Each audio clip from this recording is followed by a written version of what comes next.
All right, we are back. Let's see how to work this first problem. It says rationalizing the denominator.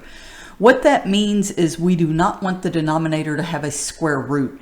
So to do that, I could multiply this by 1. And you're like, okay, well that didn't do anything. But think about the square root of 6 over the square root of 6. Isn't that 1? So you match this value. So I get 3 square roots of 6. The square root of 6 times the square root of 6 is the square root of 36. The square root of 36 is 6. So you start to notice when you multiply a square root times itself, the square root just goes away. And then, of course, I can do some canceling. That would be a 2. And so I would get the square root of 6 over 2 as my answer.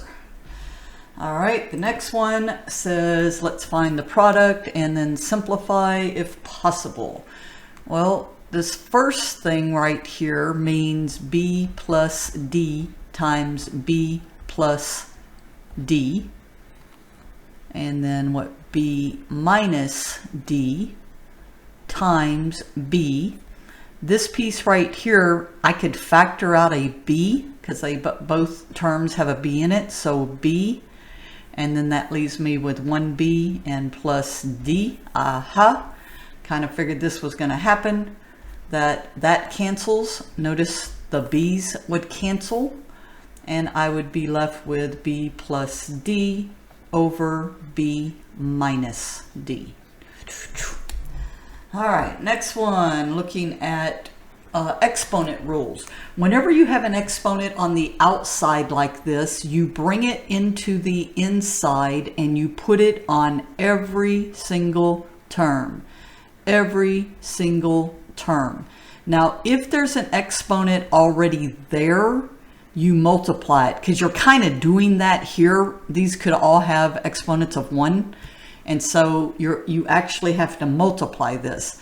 So 2 times 2, let me get 6 of these. 1, 2, 3, 4, 5, 6. 2 times 2 is 4. 2 times 2 is 4.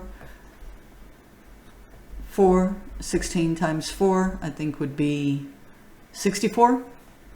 Hopefully I did that correctly.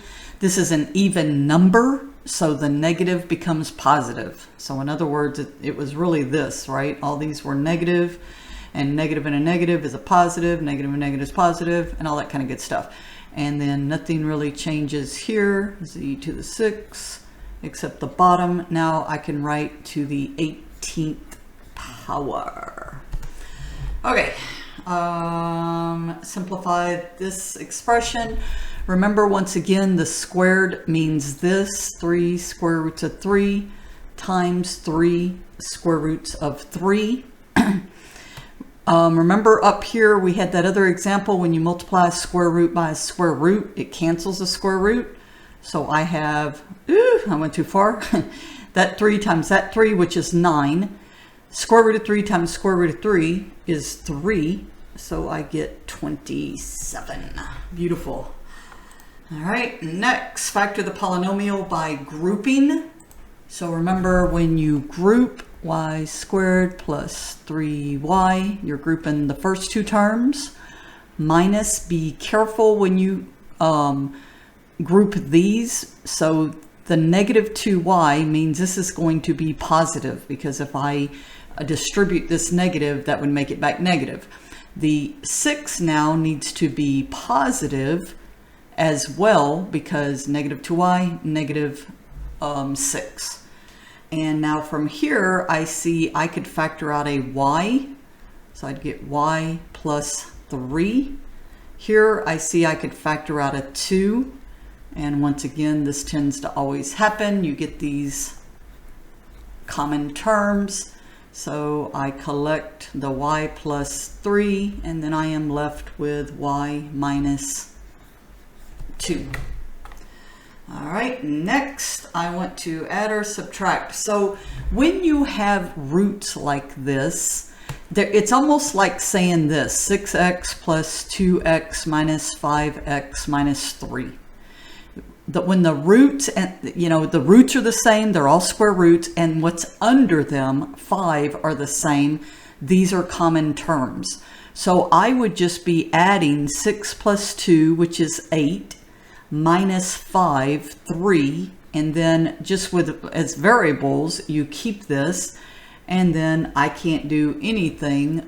I missed my box. I can't do anything with that minus 3 because nothing there has a common term with it.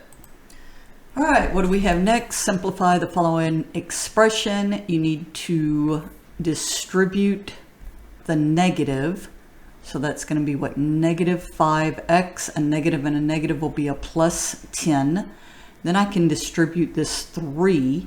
So 3 times 3x is 9x, and 3 times 4 is 12. Collect my like terms. So that'll be what? 4x plus 22. All right, next one, simplify this expression. So the top, I see that 3 will go into 48 16 times. So I'm going to factor out a 3. I get x squared minus 16.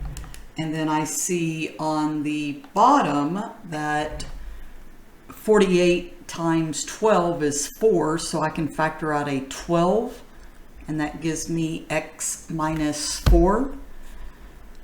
This is the difference of two squares, so this becomes x plus 4, x minus 4, remember that common, the special factoring, and then 12x minus 4, and looky there, cancels. Oh, I could do this and get a 4. And so I end up with x plus 4 over 4. All right, the next one, divide and simplify. There is a rule with square roots, well, with any radicals, that you can write this over one big radical. So you can combine it. And then I think 3 goes into 12 4 times, and then the square root of 4 is 2. That was a good one. That's easy. Let's hope there's a lot of those on the test. All right, this next one here. So I can see that well, first of all, I don't see any way that 98 divided by 81 is going to give me a good number, right? So I could rewrite this as the square root of 98 over the square root of 81.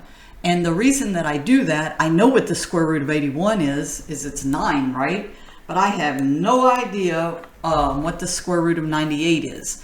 So I try to break that down, and what I did is I divided by 2 because that's an even number. And it just so happens when I divide it by 2, I get 49, right? 2 into 98, 2 will go 4 times, 8. Bring that down, and that's beautiful, right? Because the square root of 49 is 7. You're left with a 2, and then the 9 left over. And that's the end of part 2.